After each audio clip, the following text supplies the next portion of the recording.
Second जो topic आहे तो आपला याचा नेक्स्ट इथे जर आपले हाफ मार्क कव्हर होत असतील तर याचा नेक्स्ट पार्ट जो येतो तो सॉल्युशन, त्याला म्हणतात salutation. What is the meaning of सॅल्युटेशन?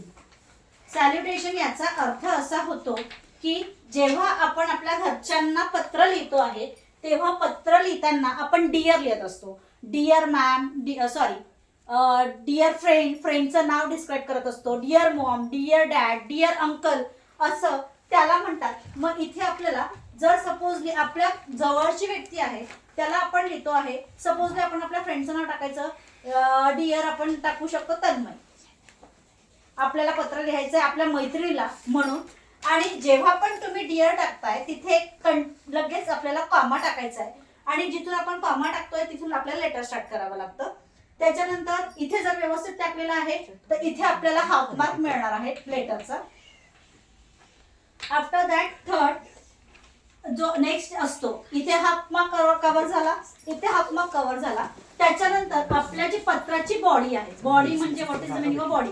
आता याच्यामध्ये आपल्याला सब्जेक्ट हा पार्ट नसतो, म्हणजे बॉडी म्हणजे काय तर 2 किंवा 3 पॅरेग्राफ मध्ये तुम्हाला तुमचं लेटर समजवता आलं पाहिजे की तुम्ही कशाबद्दल ते लेटर आपल्याला सांगायचं आहे किंवा द्यायचं आहे. तो बॉडीचा जो पार्ट असतो त्याला असतात 2.5 मार्क.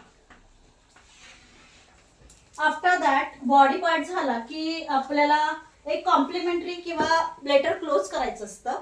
ज्या टायमाला आपण कॉम्प्लिमेंटरी करतो आहे त्या टायमाला हा जो असतो तो नेक्स्ट पार्ट असतो कॉम्प्लिमेंटरी, ज्याला असं म्हणतात, किंवा त्याला आपण कॉम्प्लिमेंटरी, अफेक्शन, युअर लव्हिंग हे करतो.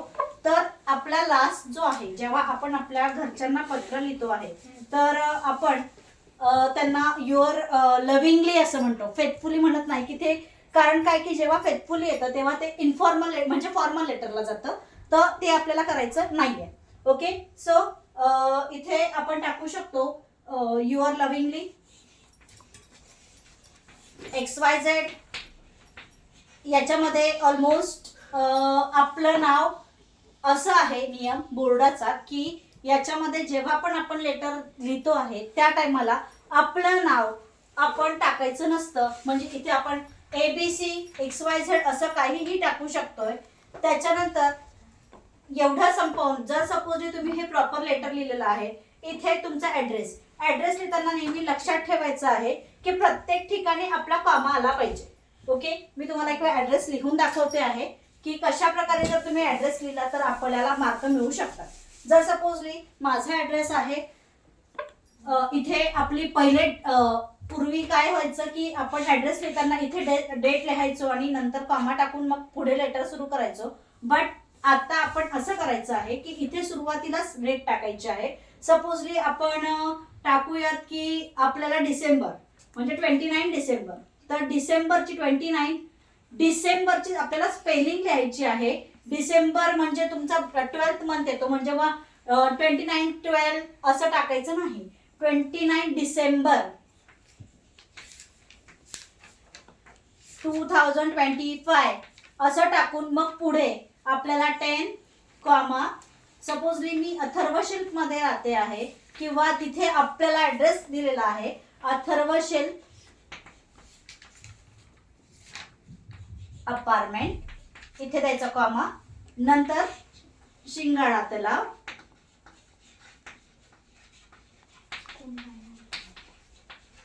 कॉमा, पुढे आपल्या गावाचं नाव. म्हणजे सपोजली मी जर नाशिकला राहते, पुण्याला राहते, काय जिथे आपण राहतो आहे तो, आणि तिथला पिनकोड लक्षात ठेवायचा आहे. सपोजली नाशिकला राहते तर 422001. इथे आपल्याला फुल स्टॉप देऊन इथे अशा प्रकारे जर तुम्ही व्यवस्थितरित्या आपण जर लिहिलं ऍड्रेस तर इथे परफेक्टली आपल्याला हाफ मार्क मिळतो आहे. ओके, त्याच्यानंतर इथे ही ओळ झाली की इथे लगेच डिअर किंवा डिअर XYZ म्हणजे तिथे आपल्याला जो फॉर्मॅट दिलेला आहे त्याच्यामध्ये आपल्याला क्वेश्चन मध्येच नाव वगैरे दिलेलं राहणार आहे. सपोज त्यांनी निकिता नाव दिलेलं आहे, सो डिअर निकिता कॉमा. आणि मग आपलं काय आहे, आपण आपल्या मैत्रिणीला किंवा मित्राला किंवा मम्मी पप्पांना जेव्हा पत्र लिहितो तेव्हा आपण हाऊ आर यू असं लिहित असतो. How are you, okay, I am fine here, I miss you a lot असं लिहायचं. आणि आपली बॉडी जी आहे ती 2-3 आपली लाईन किंवा तुम्हाला जे सुचत असेल किंवा पत्रात जे मेन मुद्दा आहे तो आपल्याला तिथे लिहायचा आहे. आणि ज्या टायमाला आपण लास्टमध्ये जेव्हा पॅरेग्राफ सेकंड करत असतो किंवा थर्ड करत असतो त्या टायमाला आपण आपल्या घरच्यांना नेहमी विचारत असतो, आपले जे जवळचे नातेवाईक असतात तर आपण त्यांना नेहमी विचारत असतो. तर तुमची लास्ट लाईन आली पाहिजे, give my regards to, give my regards.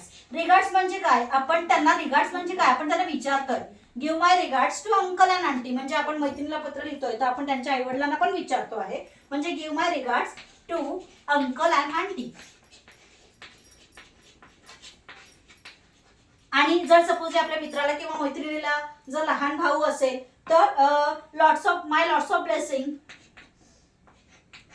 Lots of blessing to Chintu Mintu, काय त्याचं नाव असेल ते आपल्याला लिहायचं आहे.